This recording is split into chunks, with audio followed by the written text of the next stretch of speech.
welcome. Welcome, everyone.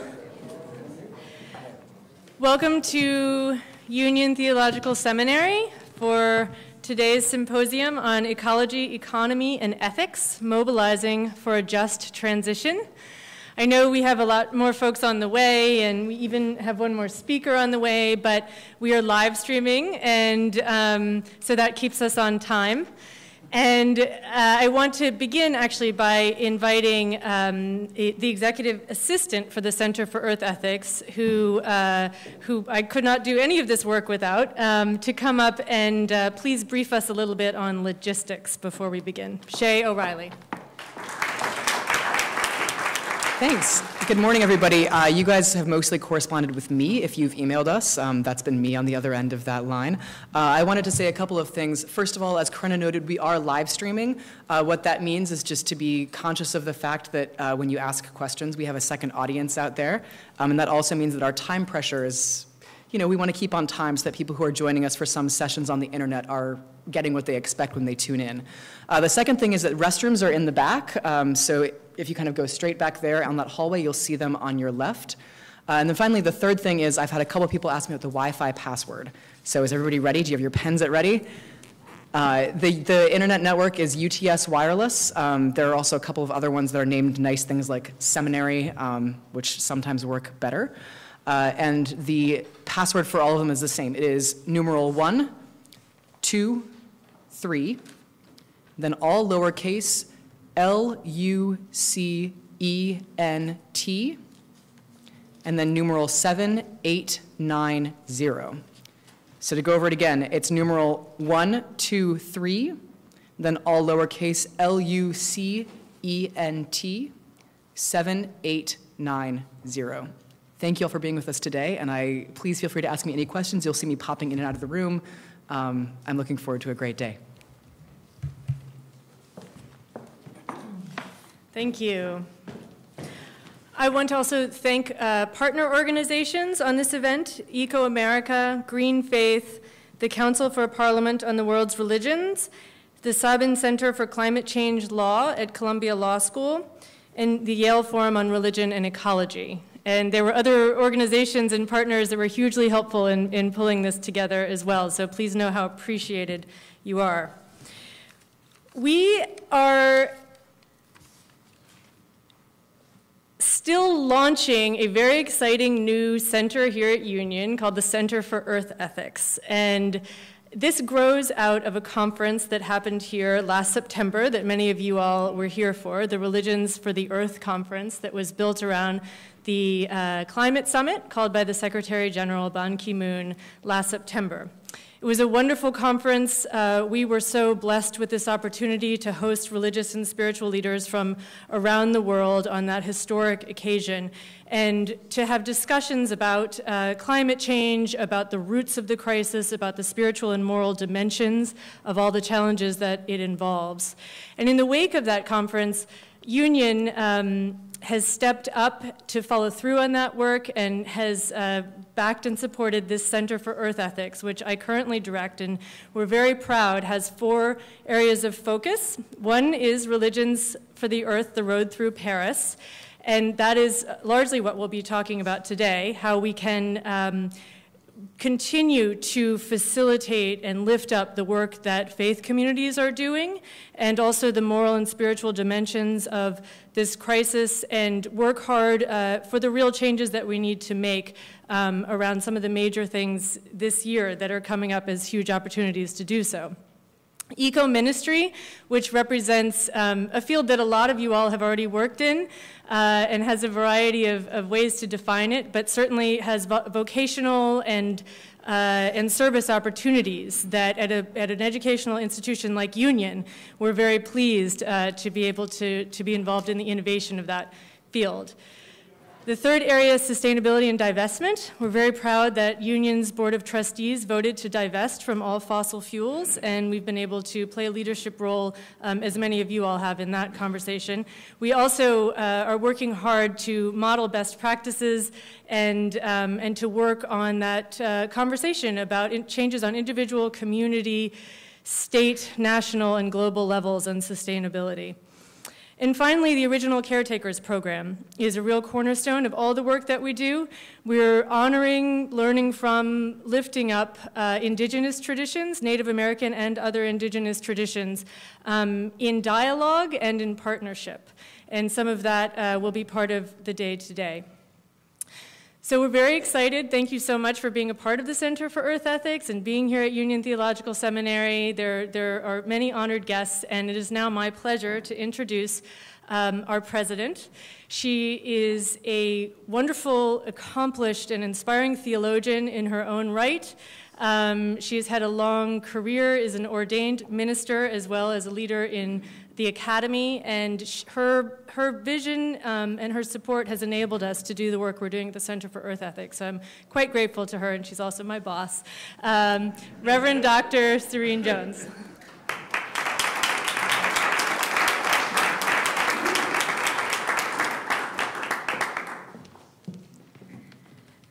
Good morning, everyone. It's wonderful to have you here at Union today.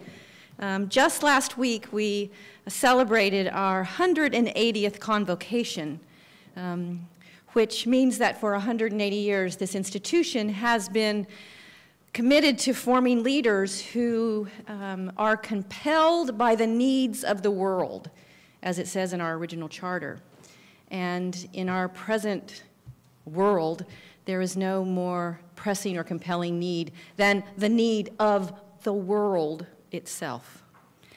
It has been a wonderful opportunity for me as president of Union to work with the community of students and faculty and staff and friends who have such long-standing commitments to social justice around the world as we now move as an institution forthrightly into the issues of climate change, and seek to create leaders who graduate from here who can lead institutions committed to that change, to also enable and support theologies that ground and expand the vision for religious communities as they participate in this, and very importantly, to be an institution which, as hard as it is and as clunky as institutional change is, as an institution can model what it means to take this issue, indeed the compelling needs of our world, seriously.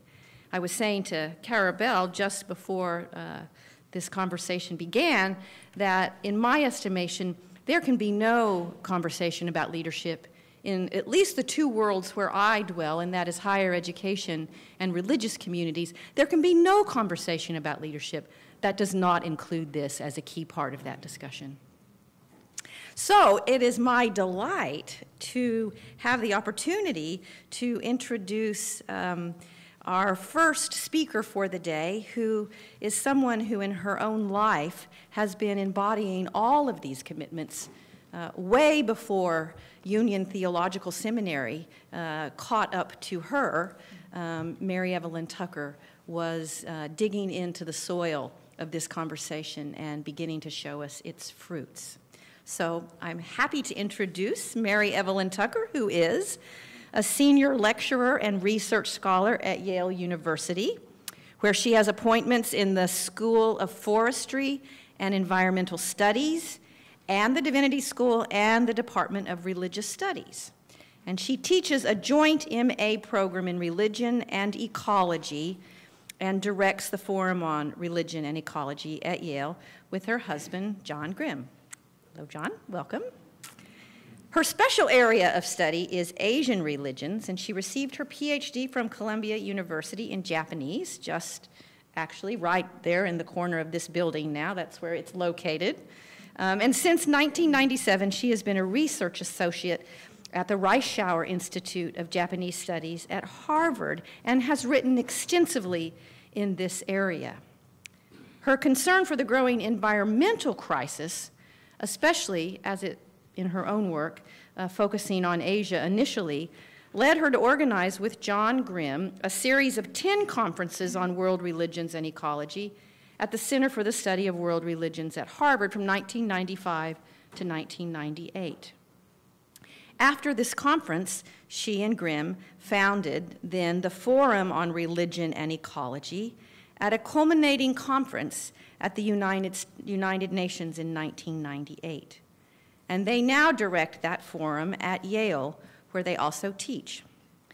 To help to shape this new interdisciplinary field, which they were involved in creating, they have edited many volumes, but most importantly, a new overview of the entire field entitled Ecology and Religion, published by Island Press in 2014. In this vein, I had the privilege of hearing Mary Evelyn Tucker interview and have conversations with Jimmy Carter as the keynote speaker at the American Academy of Religion last year, 2014. It was a wonderful evening. So Tucker and Grimm have also studied world religions with Thomas Berry in graduate school and are managing trustees of the Berry Foundation. And to bring Berry's work forward, she has worked closely with the evolutionary philosopher Brian Swimme for almost 25 years. And now this is very important. If you don't know about this, together they have created a multimedia project called Journey of the Universe, which includes an Emmy Award-winning film, which was broadcast on PBS and is now on Netflix.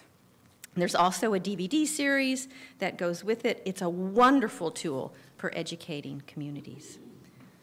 Mary Evelyn has been involved with the Earth Charter since its inception. The list goes on. She has served on the International Earth Charter Drafting Committee and is a member of the International Council.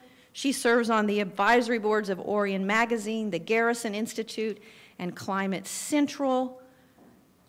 I could say so much more, but now I'm going to get to the most important qualification that I think brings her here today.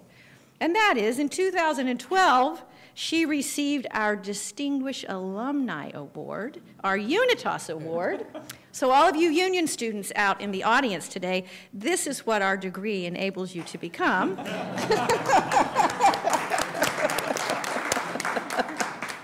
We're very happy to have her. She's a good friend to me, to Corinna, to the center. She was instrumental in Religions for the Earth. Welcome home, Mary Evelyn. It's great to have you here.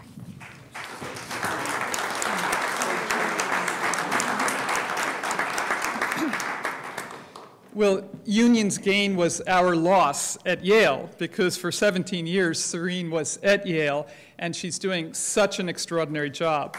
Thank you, Serene. And to partner with Corinna and the Center for Earth Ethics is really a privilege, a joy, in fact, because this is just what we need. More organizations, especially at seminaries, at schools of education, and so on. And to do this work forever with John Grimm is nothing but absolute bliss. So let's give it up for John Grimm, please. I often say I'd be in the funny farm without John Grimm, and that's the truth. And friends, John Gorham and Rick Clugston, who've been at this for such a long time as well. I want to, and theologians like Laurel Kearns. I want to begin today, though, just by reflecting. We came up on the subway, staying with some friends, and you know, it's New York in the morning. It's just incredible, right? And especially parents with their children, mothers and strollers, and so on and so forth. It is so touching, isn't it, to watch this, getting them to school and so on. The joy and the struggle and whatnot.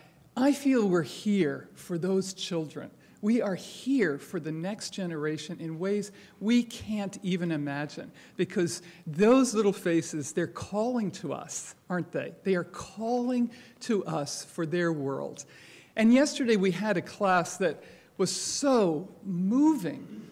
We're doing the first class on Thomas Berry and then one on Journey of the Universe, and the students, they opened up the discussion. We had the session was on Teilhard de Chardin. The whole thing was about hope, where we get our hope. It was one of the most real and moving discussions we have ever had in our 40 years of teaching. And that's the theme I want to bring to you today, intergenerational concern, but hope in particular. Because I think that's the renewable energy that we can bring from the religious communities, from our theologies and ethics, our grassroots work. So I just want to frame this very gently with the notion we're working with principles and strategies and tactics. And the good news is we're beginning to develop a multiple series of documents and statements from the religious communities and elsewhere. The principles are emerging for the flourishing of the Earth community. And what I would suggest is what's particularly exciting is if we take the post-World War II period, and we say the Universal Declaration of Human Rights came out of that terrible conflict of 2 world wars. So we have that thrust of independence coming, French Revolution, Declaration of Independence. But then in 2000, a 10-year process led to the Earth Charter, which many of you know begins we're part of a vast evolving universe, and it's an integration of ecological integrity, social economic justice, democracy, nonviolence, and peace. And this is the first statement that really puts forward our interdependence, our interconnection, you see, as the principles that can guide us in this transition that we're right in the midst of. And in the middle of all of that, in 2007, UNDRIP, the United Nations Declaration on the Rights of Indigenous People, came forward. Think how long that took. But it's a major document of the cultures, the religions, the traditions of indigenous peoples. And then in 2010, the Universal Declaration of the Rights of Mother Nature. 30,000 people gathered at Cochabamba in Bolivia to say it's not just human rights, it's not just who we are and our future, it's the whole Earth community. This is an amazing trajectory, you see, if you take 50 years to interdependence and the rights of nature. That's where we're poised right now. And I would say as well, then we have strategies that are moving us forward. The strategies of the UN documents, the COP agreements, the Kyoto Protocol, all of these agreements for the climate change. They're complex, they're messy, they're not going to save us, but we're creating an Earth community by these meetings, by these documents, by the negotiations, the agreements, disagreements, and so on. These strategies are hugely important.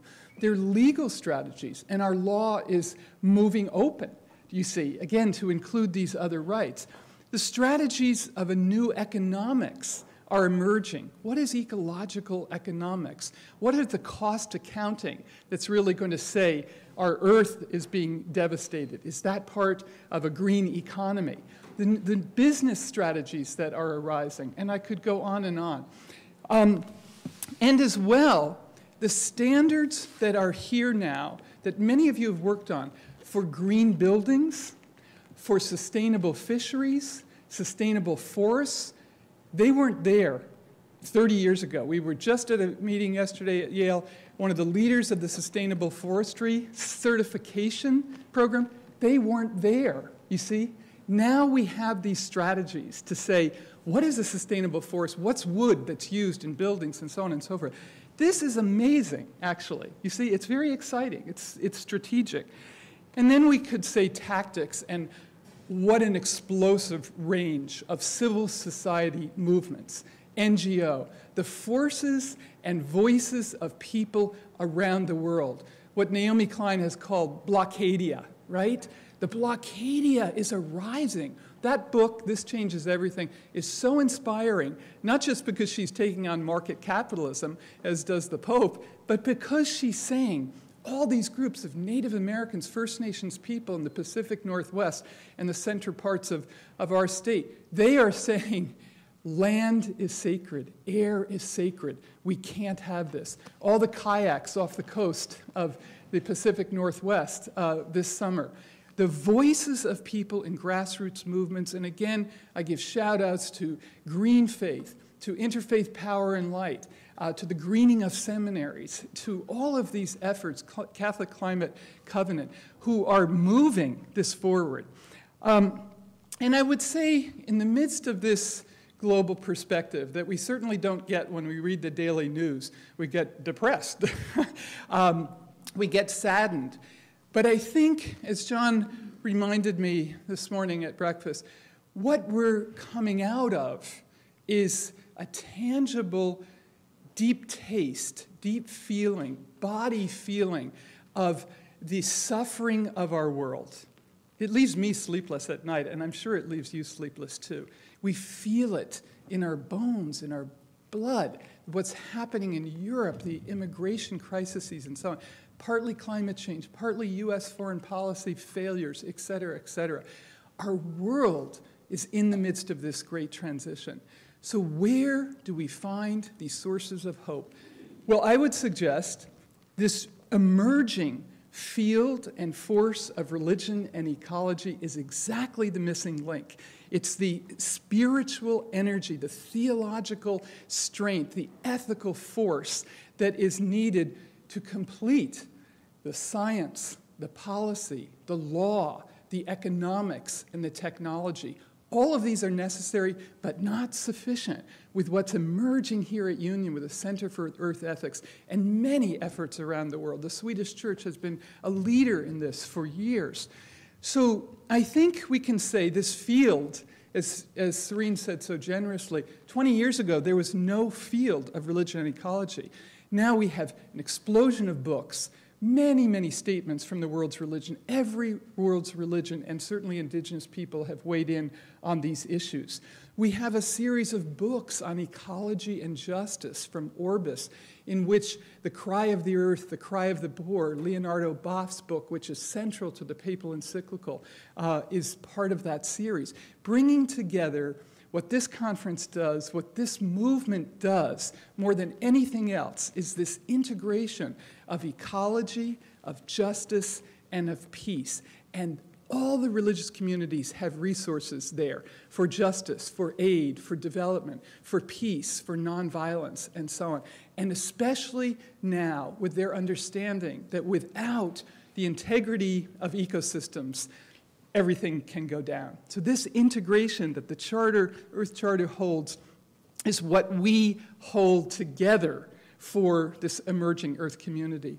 So let me simply say then, we have a field and a force, religion and ecology, theology, spirituality, ethics, grassroots movement.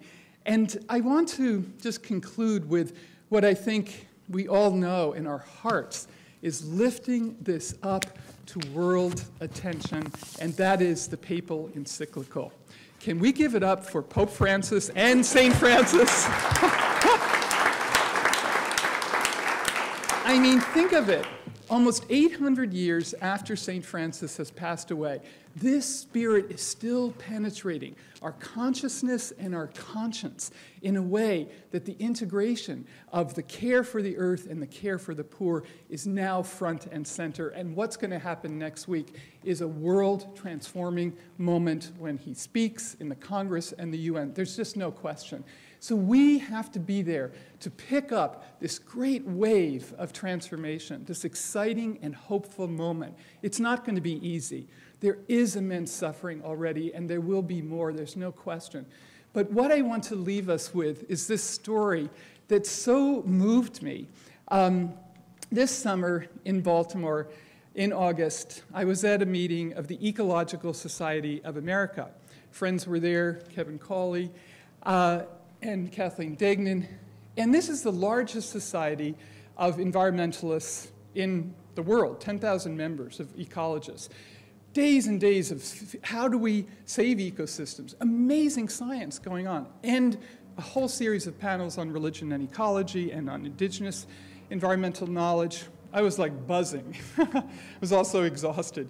I'm going towards getting my luggage at the Holiday Inn, getting the train back up to New Haven, walking along like we all are, so intense and, and so on. I walk by this gentleman who is watering trees.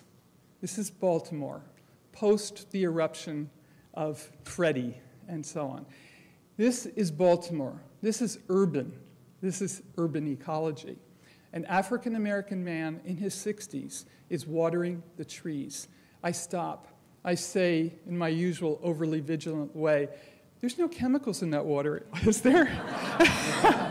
And he says, "No, ma'am, no chemicals. This is pure water." And he says, "I come here." He works for Holiday Inn, but every day I water these trees. Every day. I'm like in meltdown. This is so neat. And I'm like, he says, these are my friends. This is the kinship of St. Francis, right? I talk to them every day. And he said, see that one over there? He said, that one was dying in the wintertime. He said, it was all disintegrating. But I asked someone, and they told me, it's okay. It will be in its cycle. It will come back. You see, he says, it's still living. And he says, I call that tree hope. Now, I'm from a school of forestry. I said, I got to get this on film. Anyway, he was so excited. I was so excited. I'll leave the rest of the story to tell you another time. But my point is, the knowledge is there in each one of us, how we sustain life, how we bring beauty, joy, the livingness of the Earth community into our presence, whether on the streets of Baltimore, the streets of New York, or in the high plains where Native peoples are doing that all the time.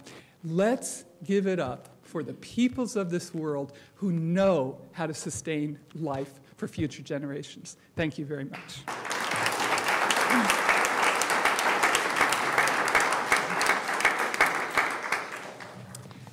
Now, we are so pleased to have with us Rabbi Mordechai Liebling, who has started one of the important social justice movements at the Rabbinical College in Philadelphia, where he teaches as well. He's been part of all kinds of movements and organizations, but I love that his bio begins with Tikkun Olam, the healing of things, the tending of the earth. So not to cut into his time too much, but to welcome him, to welcome also his colleague, Arthur Wasco, and the work that they've been doing in the Shalom community there for so long. The rabbinical statement that you know that's now out there with over 400 rabbis, these are the people at the heart of this movement. And we thank you so much, Mordechai, for being with us. And Happy New Year to you, Rosh Hashanah.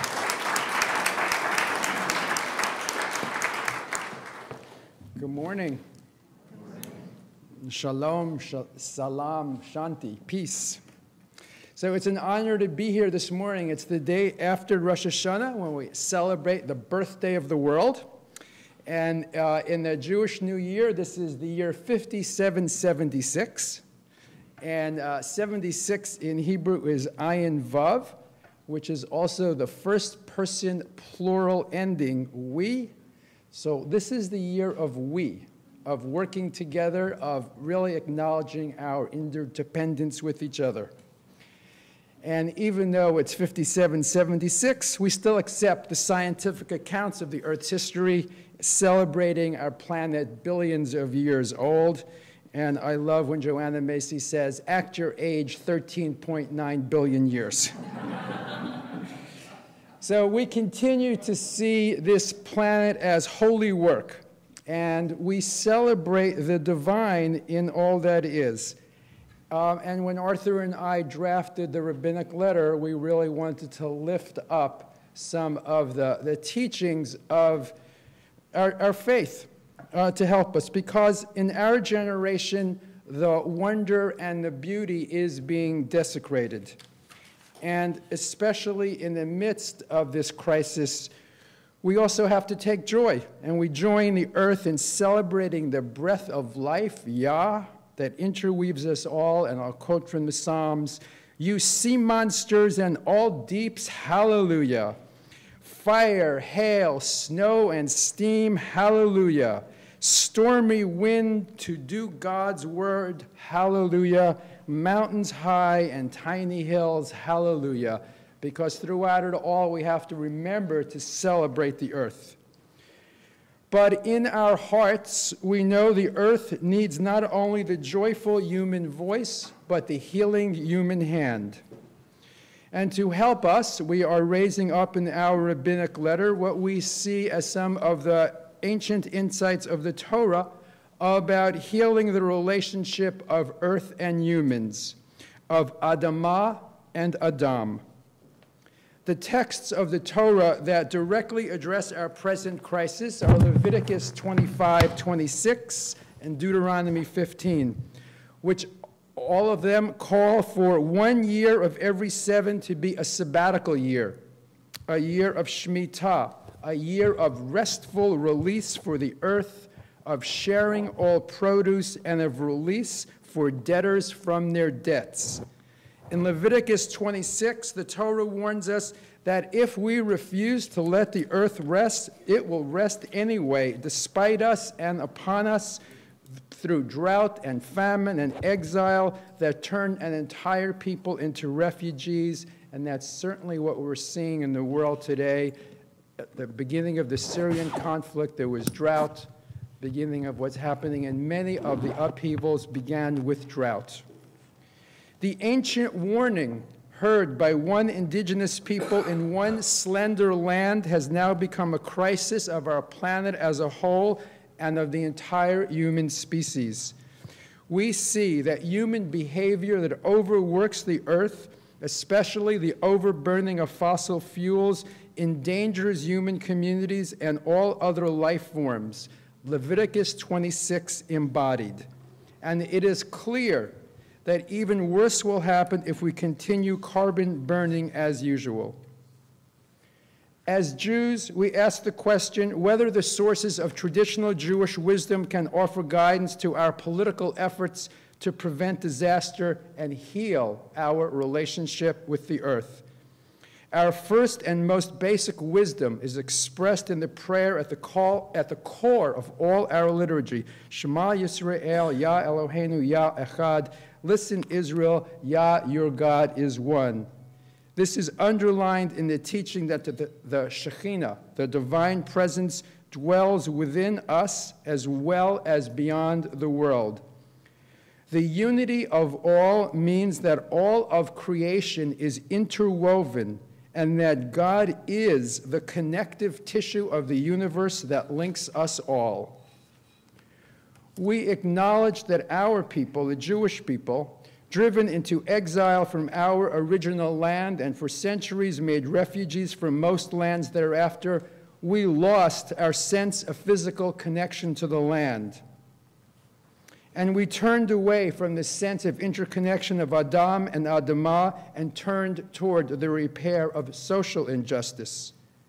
But justice and earthiness cannot be disentangled anymore. We remember the teaching that every 7th year be a year of release, Shemitah, release for the earth from overwork, release of debtors from their debts, release for the people through communal sharing. The unity of justice and earth, healing, is also taught by our experience today.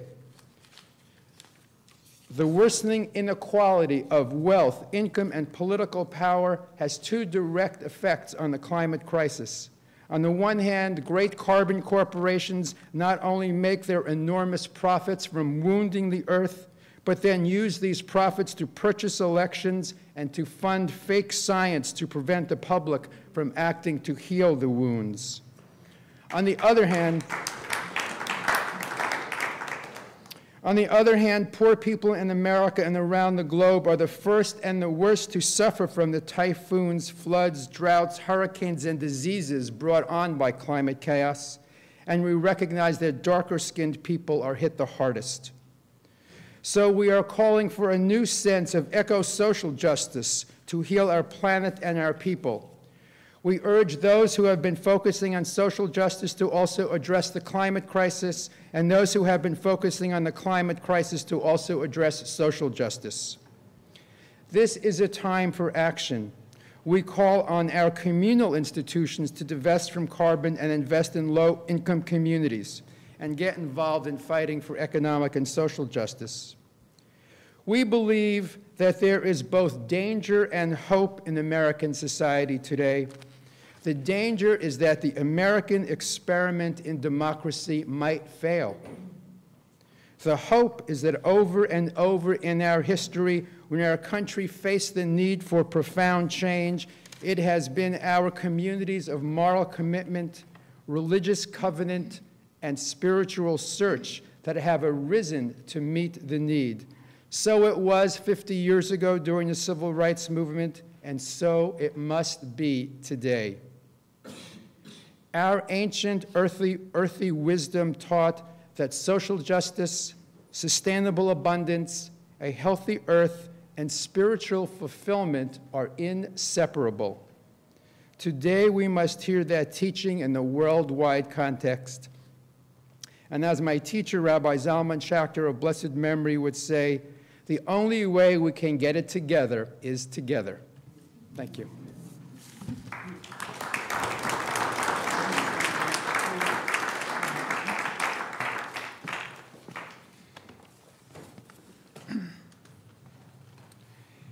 Thank you so much, Mordechai, for those inspiring words. And we're so pleased to have with us Kara Ball, who's with Eco America and directing the faith sector of that group led by Bob Perkowitz that's trying to bring all of the various sectors together on climate change and climate justice. Kara Ball and her husband Jim led the campaign that I think everyone knows, What Would Jesus Drive, led it around the country and so on. But she has many, many interesting credentials, including a double master's or 2 masters from the University of Maryland, one in MBA, but another in public policy with a focus on the environment.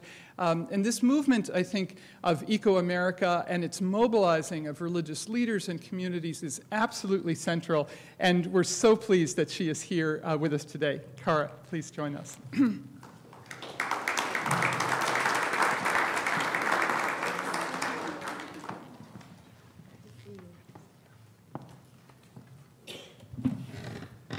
Good morning. I'd like to start by thanking Union Theological Seminary and Serene, and also the Center for Earth Ethics and Karena and all of our great team, and to say thank you to all of you for being here today. I've been active in conservation and climate work for over 15 years.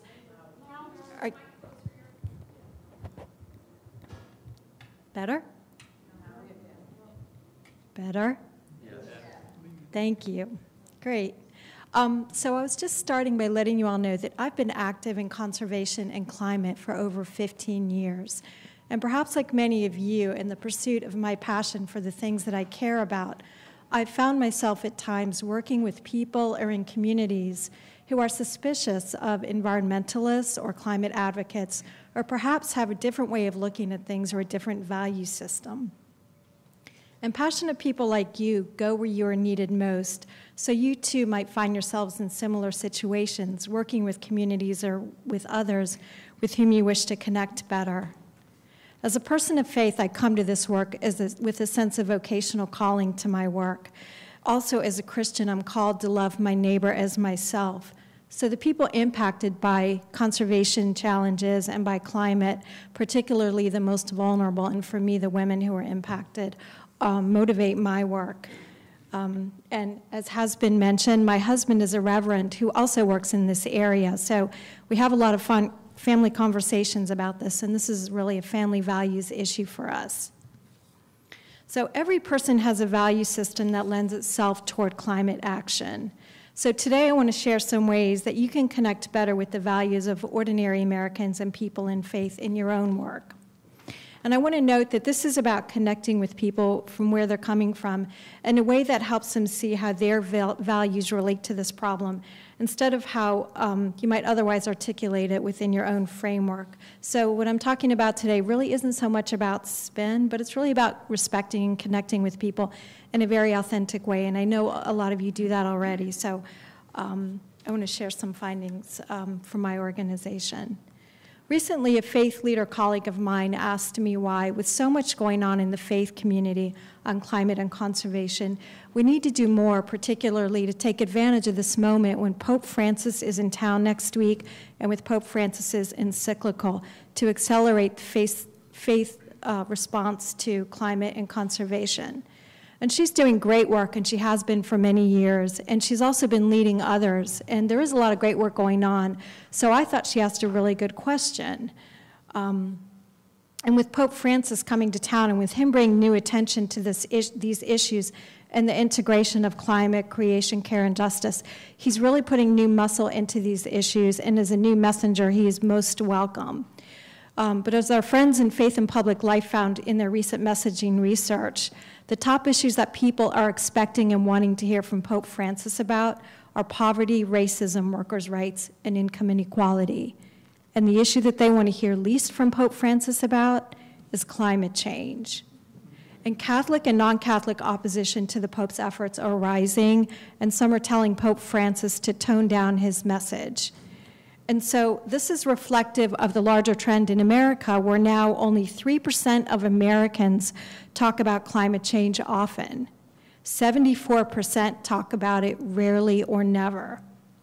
And so, as Pope Francis said in his recent encyclical, obstructionist attitudes, even on the part of believers, can range from denial of the problem to indifference, nonchalant resignation, or blind confidence in technical solutions. We require a new and universal solidarity.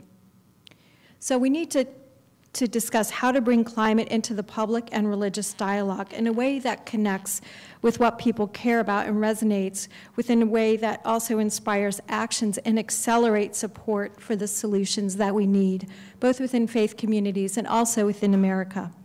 And so to do this, we need to change climate from a special interest to a public interest, much like we did with universal health care and marriage equality. And there are 5 things that we need to do to make that happen. One is develop a principles-based solutions framework. One is develop a broad coalition of institutional leadership. We need a new master narrative.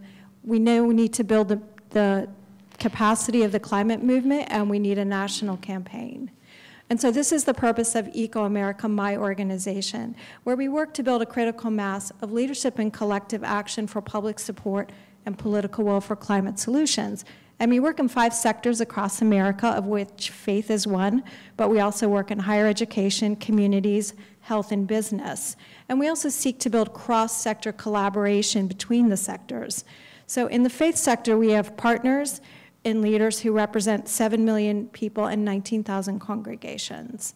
Another thing that we do is provide research and communications tools, because a number of these leaders are very passionate about this issue, but might be talking about it and wanting to reach their audiences in new ways. So we focus on very rigorous message and communications research. And I wanted to share some results from one of our recent studies called the American Climate Values Survey, which we did some in-depth psychological research and messaging testing that I thought yielded some interesting findings for climate communications that you might find of interest. And I can also refer you to a wealth of resources on our website, ecoamerica.org/research. So for those of you in academia, for those of you who are activists in this field, I do encourage you to check out these resources. For the first finding I wanted to share with you, might sound basic, but I think it's important, so I wanted to highlight it, and that we as Americans, we tend to follow our tribes. So it's really important for those of us working in the field to really target leaders and organizations. Many Americans see environmentalists as out of touch with everyday realities and overly focused on abstract science issues. When environmentalists focus on science to support their views, many Americans actually tune out. It actually doesn't persuade many to engage. Instead, they rely on the news and the views from their trusted tribes, political leaders, pastors, favorite TV channels, neighbors, and other community groups. And as an environmentalist, this one especially struck home for me because I consider myself an environmentalist. And it's a good reminder to remember that most people don't consider themselves environmentalists in America. So as far as faith leaders go, we must help build the faith and climate connection. Faith leaders are important messengers to recast climate not through a political lens so much as a faith lens. And faith leaders have the opportunity to make these connections between stewardship and justice in creation care and climate in a way that perhaps environmentalists might not be able to do as well. So for the faith leaders who you work with, or those of you who are faith leaders, definitely encourage you to make it personal, to tell your own story, and to also share the stories of people you know who have been impacted. A second finding I want to share is that you can't overemphasize solutions and benefits. Really make it real for people. There's a direct correlation between belief in climate change and belief in solutions. Mainstream Americans are currently not seeing the benefits of solutions. So your emphasis on real solutions and personally relevant benefits for the people you're working with will be very important. You really can't do this enough.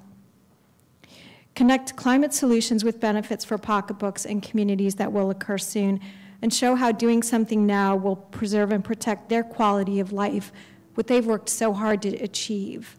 And for people of faith, you have the opportunity to really localize the issue. You can point to how the climate has changed in your area, and also activities in your own community of solutions that have already been started. You can also, for a congregation that does missions work within a country that has been impacted, this can be a very powerful engagement and education tool to talk about that. So the third finding I want to share with you all is really that instead of focusing so much on preaching to and sort of almost even taking a belittling approach with people, really focus on bringing people into the fold. So in order to broaden support for climate solutions, we really do have an opportunity to start showing how climate change affects people in their daily lives. Advocates have opportunities to build bridges to include a diversity of Americans and inspire mainstream leaders across the country from multiple social groups to speak on climate through familiar and personal narratives that connect with mainstream hearts and values.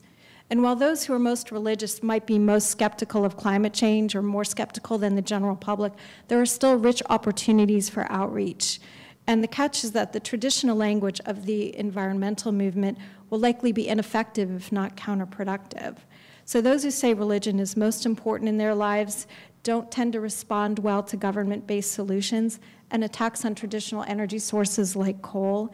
Instead, themes like independence, personal responsibility, and self-sufficiency are more likely to lead to success. And also, we all want clean air and clean water for our kids, and we all also have a sense of fairness. And pollution is at its core unfair. So messages that emphasize those dimensions can help lead to success, and are messages that everybody can support. So I was asked to share just a few minutes on some activities we're working on with expecting Pope Francis in Washington, D.C. next week. I think everyone knows by now he's coming to the United States. He'll be in Washington, New York, and Philadelphia. And he'll be in Washington September 22nd through the 24th. He'll be meeting with President Obama, giving a joint address to a joint session of Congress. He'll be doing a canonization mass at Catholic University and making a number of other stops along the way. And the faith community is really mobilizing in Washington. And I know a number of you are engaged in activities both here in New York and also in the other cities where the Pope is visiting. In Washington, there will be a 10-day fast hosted by Moral Action on Climate. There's also going to be a public rally the day that Pope Francis speaks to the joint session of Congress, and the Pope will be coming out and giving a welcome to the rally participants, and that's on September 24th. Definitely encourage you to come and join the rally. And there's also an initiative that 6 organizations are hosting, and mine is one of them, called Coming Together in Faith on Climate, and it's being hosted by Eco-America, Convergence, Faith and Public Life, Auburn Theological Seminary, Washington National Cathedral, and Interfaith Power and Light. And we are all coming together to do a number of things to highlight and celebrate faith leadership.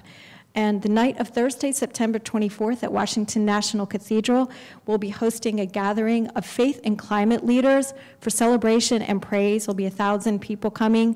And the purpose of this is really for faith leaders to add their amen in a really public way to the Pope's message. So I invite you to that. And then the following morning, Friday, September 25th, we're holding a faith leadership convening for 100 faith and climate leaders to talk about how, in light of this moment, we can really take advantage of this moment to accelerate all of our collective leadership on climate solutions and really just take the next step up and really seize this moment to really have even greater climate solutions. So we have people, some of our great leaders, Reverend Small will be joining us on Thursday night, and I hope Friday as well. Are there others here who are participating? Great. So there's a number in the audience who are joining these celebrations and activities. So I hope we can have more conversations about that throughout the day. We have Brian McLaren joining us, Reverend Otis Moss, Sister Simone Campbell, and I need to wrap up. So let me just invite you all to join these events, and let me close by saying that these events are not one-off so much as meant to be ongoing throughout the coming months. So we're also making public commitments to vote, to divest, invest, to engage and inspire others. So I hope you'll join us. Go to faithandclimate.org to learn more. Thank you.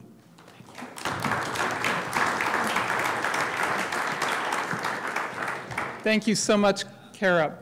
I wanted just to mention as well the statement that Rabbi Mordechai mentioned earlier of the 400 and more rabbis supporting this work. There's also a statement from the Islamic community that came out several weeks ago in Istanbul, including Fazlin Khalid, who helped with the conference at Harvard, and many other Islamic leaders. And that's been a huge, huge support for all of this work. So our next speaker, Kusumita Pedersen, was a graduate here with me at Columbia in the Religion Studies department, and her specialty was Buddhism. But she has been the singularly, I think, one of the most important people in the interreligious, interfaith movement. Many years ago, she was the secretary, the joint secretary for religious affairs of the Global Forum on Spiritual and Parliamentary Leaders on Human Survival, meetings in Russia, in Japan, et cetera.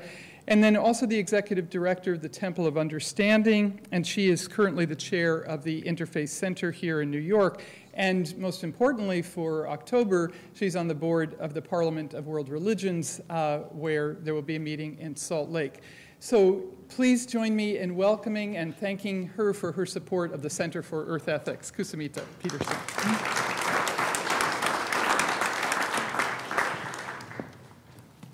Thank you so much, Mary Evelyn, and I really do apologize sincerely to you all for being late. And you know what? I should have taken public transportation.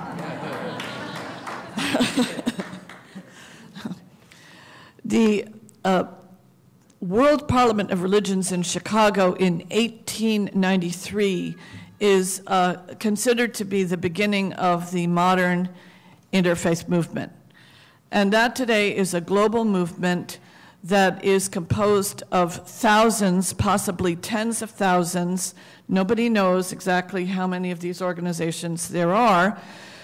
Groups, projects, activities, councils, working for two things: better relations between people and communities of different religious traditions, but also to foster cooperation, engagement with critical issues. And today, increasingly, those issues are the ones being addressed by today's conference, and increasingly, we all understand that everything's interconnected. All the issues are interconnected. The organization, the Council for the Parliament of the World's Religions, was formed to have the Centenary Parliament in 1993, and today it carries forward that momentum, that inspiration, those values, and of the original Parliament of Religions as holding the world's most inclusive and largest interreligious event. The smallest Parliament of the World's Religions since 1993 has been 6,000 people. And in Salt Lake City, Utah, the Parliament begins 1 month from yesterday, and we're expecting well over 7,000 people. Climate change and care for the earth is going to be a very important aspect of the Salt Lake City Parliament. And I'd like to thank Mary Evelyn Tucker, Rick Clugston sitting in the back, Rabbi Ellen Bernstein, and Karena Gore, who's been on the subcommittee for Earth Care and Climate Change, and I have this Fletcher Harper for being for helping us develop the programs at the Salt Lake City Parliament on Earth Care and Climate Change. I know some of you are already planning to be there. Let me urge you, if you haven't registered, to come to the Parliament. If you've never been to a Parliament of the World's Religions, it won't be quite like anything else you've ever experienced. It's a very transforming. And as others have said, we need to join our hearts, minds, and actions to engage the crisis that's facing us. And I think that that's actually all I'd like to say, except for one more thing. The Parliament will issue, or has just issued as of today, 6 declarations on different issues, and one of them is climate change. And if you go to the Parliament website, you'll be able to see the declaration and sign it. And since I chaired the drafting committee, I would like to say that this is a consensus document seeking agreement. It doesn't say new, different, things on behalf of the Parliament, but rather there was research with the help of the website of the Forum on Religion and Ecology and other sources. We collected all the statements on climate change that were based in any religious or spiritual tradition or interfaith organization, and tried to achieve a brief, concise synthesis. This includes a rabbi statement. The Islamic declaration came out just after we finalized our statement, but we did take full account of the Pope's encyclical. And so I invite you to read through the declaration and to sign it. Is just one more instrument that we can use in our movement, I hope. And thank you so much, and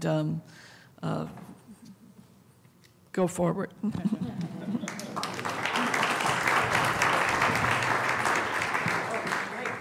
I knew I forgot something. This conference is, I'm proud to say, as a trustee of the Parliament, a pre-Parliament event. Thank you. Thank you. And you're seeing all kinds of things you can do from these wonderful presenters, the rabbinical movement, the Eco-America, clearly the Parliament of World Religions, and also on the international level, our final speaker this morning, Swami Parameshananda, who is a monk of the Bharat Sevashram Sangha, which was founded in 1917, has worked with more than 100 ashrams in India, but also around the world for humanitarian relief and aid. And we are deeply grateful to have his presence here and to have that sense, of course, like the Parliament, that we truly live in a world community. So join me in welcoming Swami Parameshananda.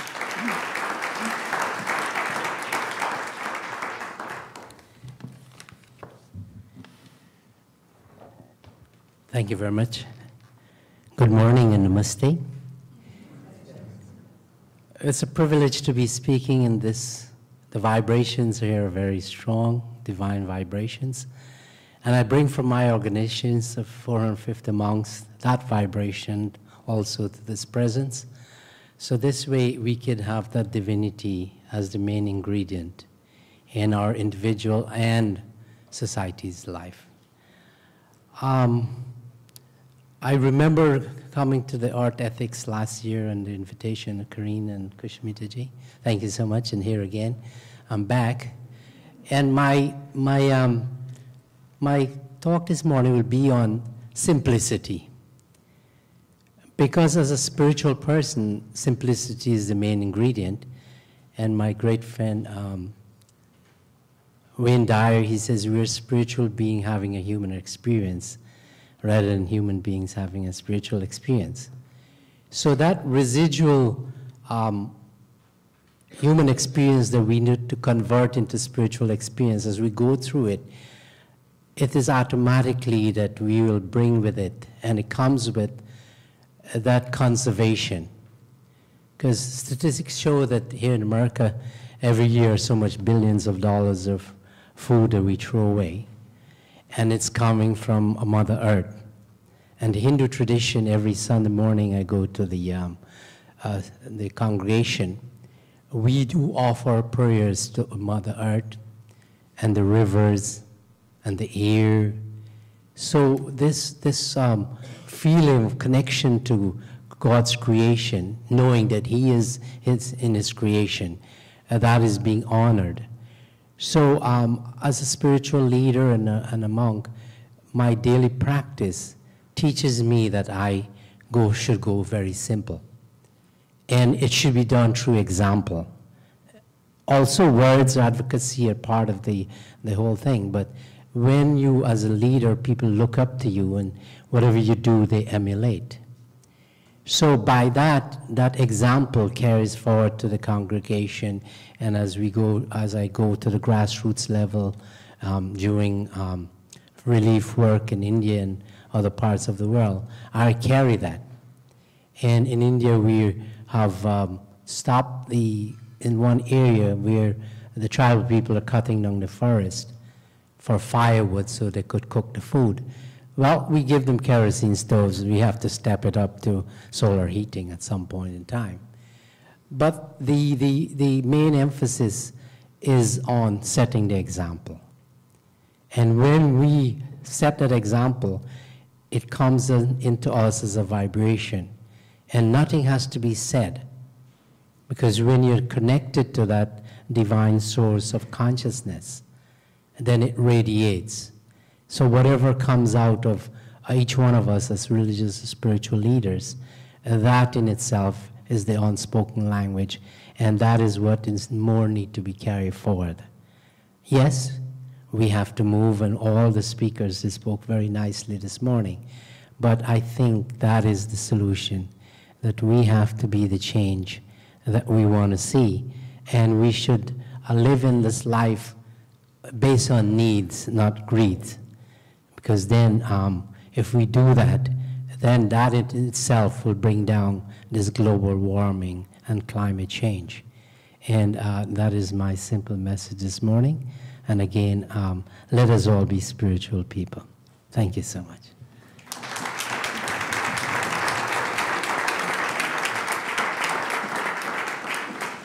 What a beautiful note to end on, and regrettably, we don't have time for discussion. I've been informed, which is because we have such a rich variety of talks here. But the next panel, hopefully, will give us further opportunity to explore these issues, especially of divest and reinvest. So I'd like to join in thanking these speakers and to welcoming the next speakers. Thank you so very much for your comments.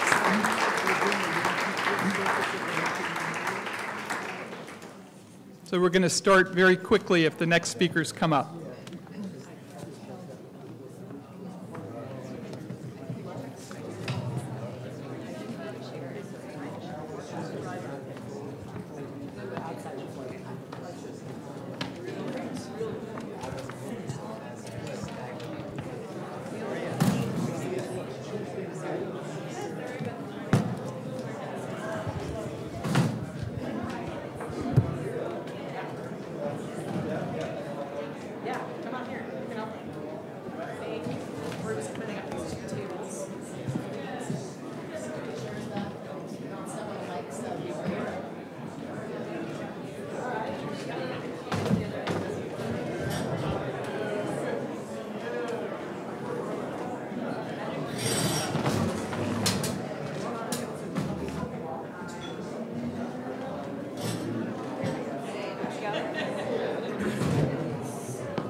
Maybe blocking someone. What? Oh, right. Take it.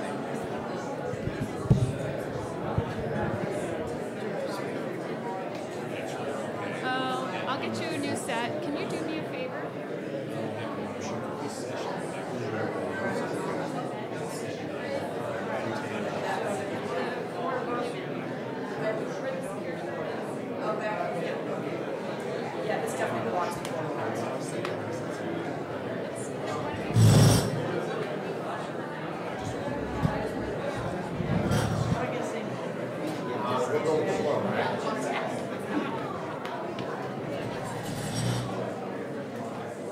front of the table?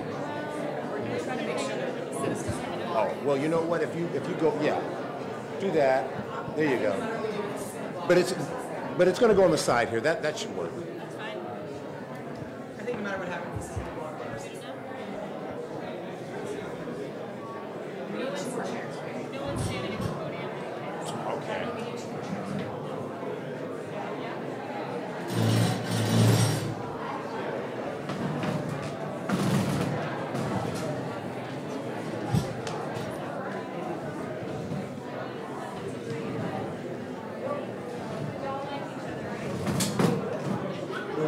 By the end of this panel, right?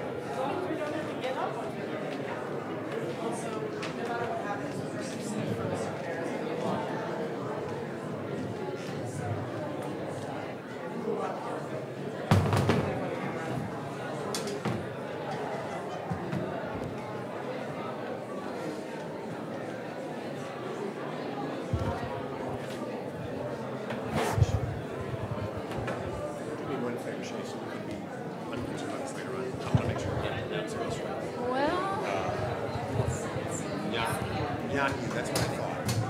You should check with him. I will before we get started, but I just want to at least be in the hall.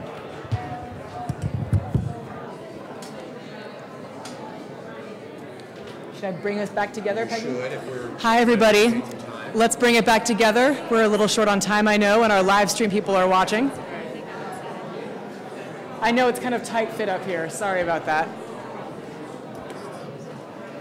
Thank you. Well, it's hot enough Yep. in here.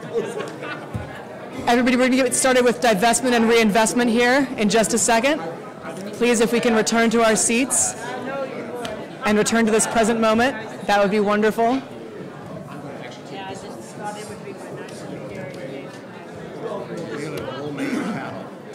I'm just going to keep talking like this until people hear me and until we can reconvene.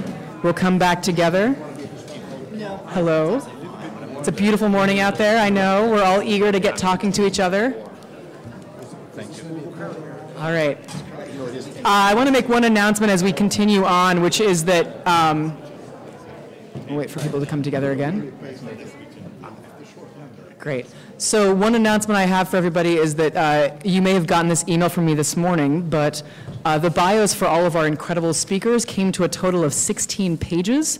And in the interests of sustainability, we wanted to not print 16 pages times 140 people RSVPing.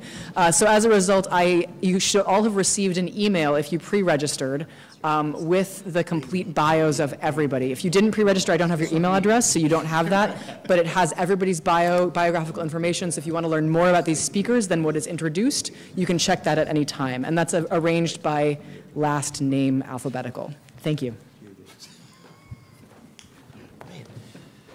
Well, good morning, everybody, and welcome to the Republican candidates debate for president.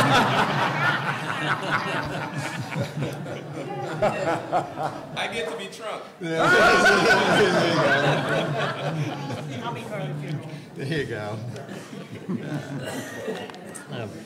I'm Fletcher Harper with Green Faith. It's great to be here. Many thanks to Corinna and Shay and to the Center for their leadership in putting this together and bringing us all together at a pretty remarkable time. We're here to talk about divestment and reinvestment with a focus on fossil fuels and energy. We've got an incredible panel of experts here who are going to talk about this and I think launch the conversation around this into what we hope is a sort of new higher level. I'm going to give a quick overview of how the divest reinvest movement has developed over the last several years. Our panelists are each going to say a few opening words, several minutes apiece, and then we're really going to turn this much more interactive and get you all involved as well. And that's the way we're planning on doing this. I think the context for the divestment movement really starts back in 2009 with the failure of the intergovernmental process at Copenhagen. And in the wake of that, there was a palpable sort of silence and sense of depression within the climate movement internationally, which was completely understandable. and a recognition, I think, that, that tactically there was a need for a new and deeper kind of engagement, that there needed to be something that really shifted the overall cultural context here in the US and also internationally around the question on climate change. And so both in the Church of Sweden at a very early stage and also in college campuses here in the US, the fossil fuel divestment movement was born and gained traction slowly but surely, initially here in the US with a focus on divestment from coal and from what student activists talked about as the filthy 15 of the largest coal-oriented corporations publicly traded in the US. And then, as we all know, in the summer of 2012, when Bill McKibben's article in Rolling Stone went viral, the fossil fuel divestment movement went on the sort of highest quality organic steroids possible. And very quickly, there were activists on 300 plus campuses around the country and a growing number around the world that were hard at work on that. There's been a steady drumbeat of very substantial divestment commitments from within the faith community, the Church of Sweden being the first, followed here in the US by the United Church of Christ, the Unitarian Universalist Association, most recently the Episcopal Church nationally this past summer.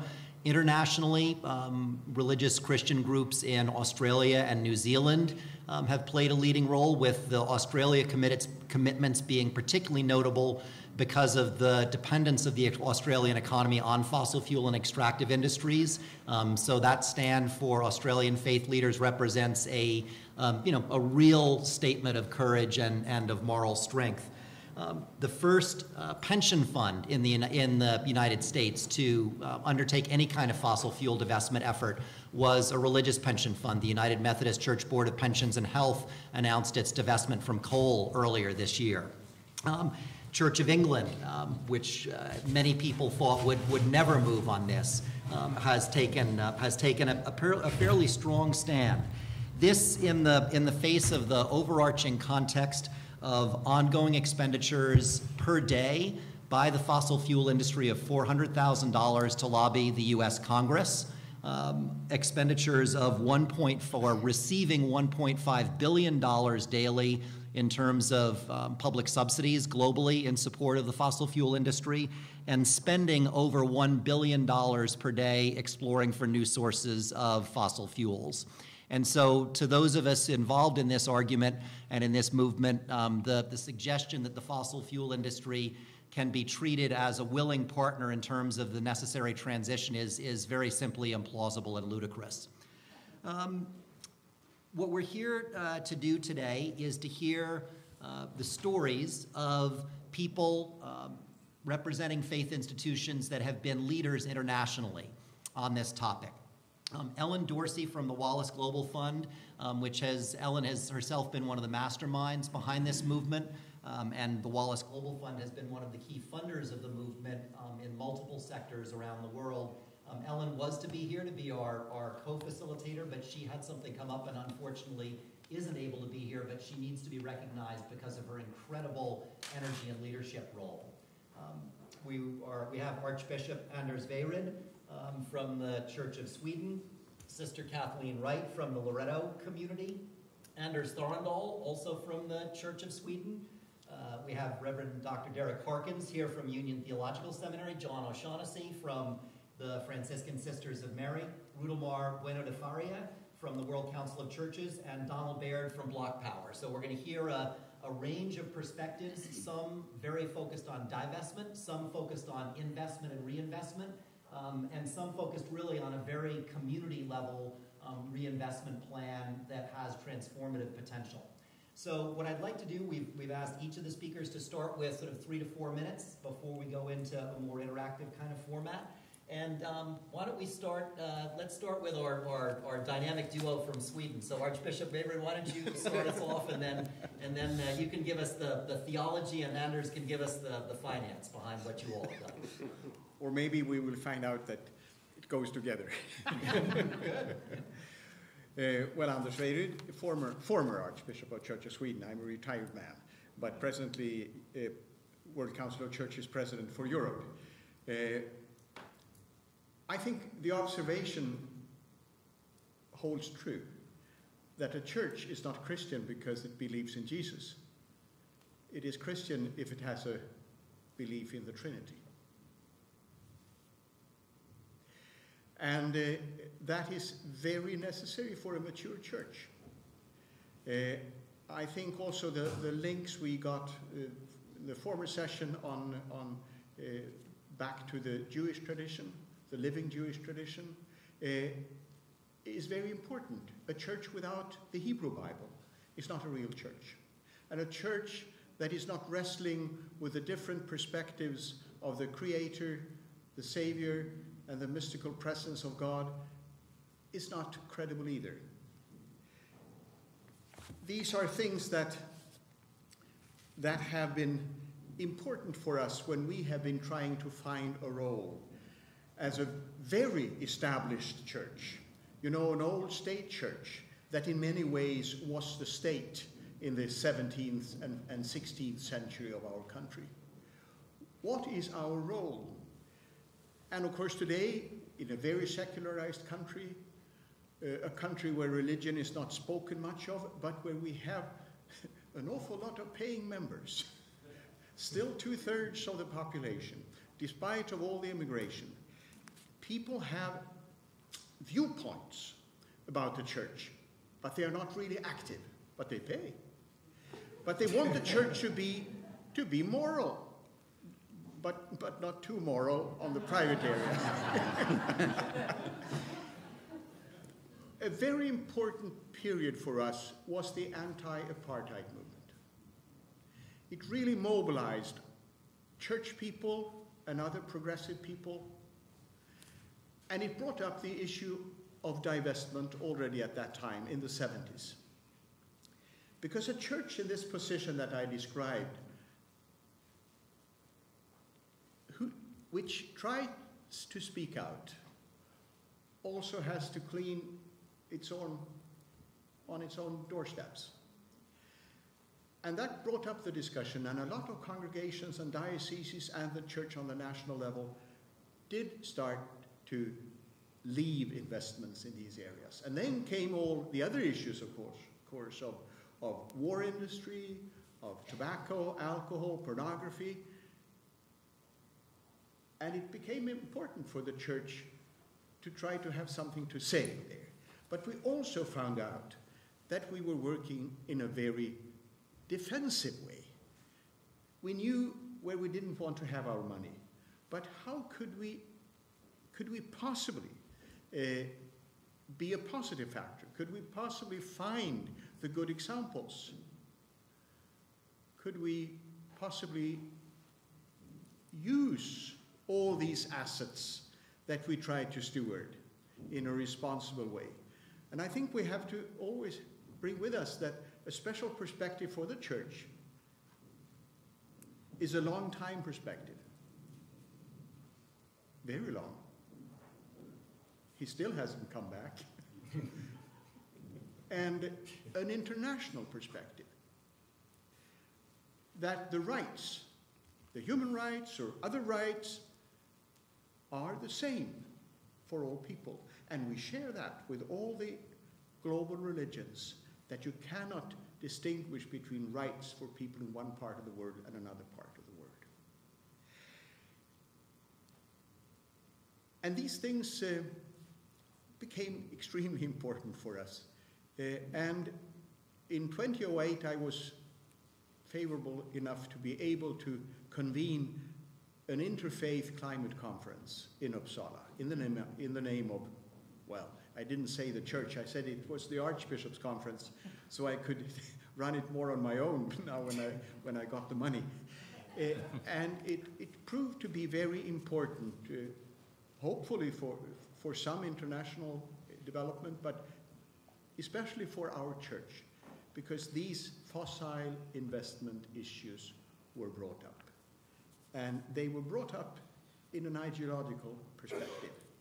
And we will hear more from Anders Torendal, who is the Chief Financial Officer of Church of Sweden, what it really was about. But I think it's very important for a church to try to link with those forces that are outside of the church, or maybe members but not active, but who are concerned and want a change, to bring them in.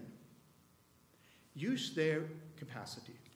Because we too often rely on financial expertise that is rather conservative, that we have been used to having, who are not really sensible to what can be done and what is possible. And if we could link that together with a perspective of long-term sustainability, internationalism, and human rights, I think we do an important part. I think I passed my 3 minutes long ago.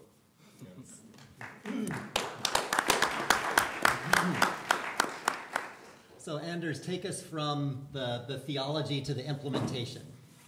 Okay, thank you very much. And Anders is the chief financial officer for the Church of Sweden, and so he's been sort of charged with the responsibility of implementing this kind of vision. Okay, so let me go back to where Anders, I'm Anders too, by the way. Where he left off with his conference and on the summit on climate change. And it was, I think, an eye-opener for us to look at our portfolio with a lot of carbon in it, with BPs and all these companies. So we said we need to do something about this. And so already in 2008 or 2009, we started to actually divest from the fossil fuels. I'll come back a little bit more on that. But just a quick background: we represent the so-called the national level of Church of Sweden. We have roughly $1 billion in our portfolio, and in total, Church of Sweden with the regional levels and local levels, this is roughly $3 billion. It's important, but because it's not really a large amount. It's large enough to make a difference, but it's not too large so that we cannot be a bit unique. So it's easier for us actually to be proactive and to make a change maybe than compared to a large pension fund that might have hundreds of times more of assets. Anyway, we run a diversified portfolio, as I said, $1 billion roughly, US dollars. We have equities in both global equity and local equity in Sweden. We also invest in emerging markets, in fixed income, and also in alternative investments and real estate. So it looks like very much like a traditional pension fund, if you like. We operate only with external managers. We have no internal mandates, only external managers, either in separate mandates or in funds. Presently, around 11 asset managers that we use. I would say that it's also important to stress that our financial policy also makes it very clear, and the mandate from the church board is this is a financial investment. We should absolutely make sure that we follow the basic the rules and the ethical standards, but we don't have any pure social investments in this fund. All mandates must qualify financially, and I can discuss that later how we define that. But anyway, so just a little bit on sustainability before I go into the focus on climate change. So we don't see sustainable investments as a separate asset class. We try to do everything in a sustainable way, applying both sustainable and ethical criteria.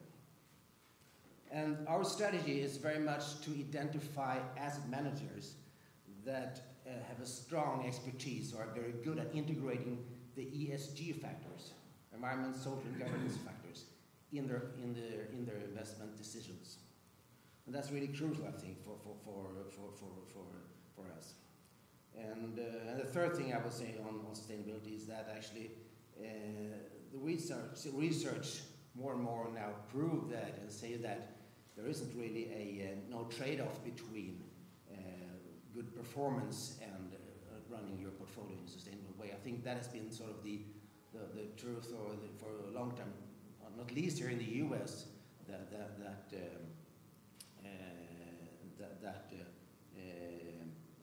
should be a cost on sustainability. On the climate change, I would say that we did then in 2009 started to divest for more exposure to fossil fuels in the ground. We divested all the oil and the coal companies. So that means that we have no exposure today to these reserves in the ground, and therefore no exposure to what is referred to as stranded assets. And we have done various things with the money, because the important thing is to not only to divest, but to also invest in a sustainable way. I think I maybe come back to that. So I'll leave that for a moment now. Yeah, great. Thank you, Anders. That's great.